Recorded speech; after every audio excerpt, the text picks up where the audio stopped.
حضرتك شايف في نفسك تقدر تقود مجموعة من الناس؟ شايف نفسي ده. تقدر. ايه مواصفات القائد من وجهة نظرك؟ اهم حاجه انه يقدر يشتغل ضمن المجموعه.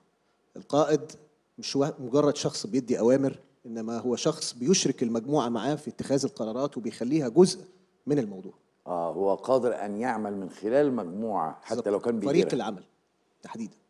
ده اهم نقطة في القائد ايا كان القائد في موقعه. بالظبط كده.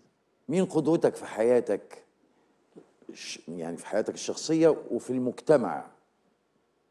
في حياتي الشخصيه هو ابويا. يعني ابويا قدوة. قدوه بالنسبه لي، انا بعتبره لانه تحمل كتير في حياته وكان عنده اصرار انه يعدي صعاب كتير احنا مرينا بيها.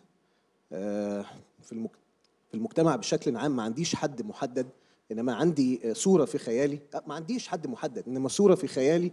ايوه، انه دي مشكلة شبابنا النهارده قطعا. اللي انت قلته، انت رحت لوالدك لانك انت عشت معاه وعايشته وشفت الازمات اللي اتعرض ليها، او يعني الاحداث اللي عايشها. لكن لما اجي اسالك في الاتساع بقى في المجتمع كله، مش بتكلم على حضرتك، بتكلم على الاسئله دي انا سالتها كتير لشباب، الاقيه واقف محتاس انه يختار مين يعني.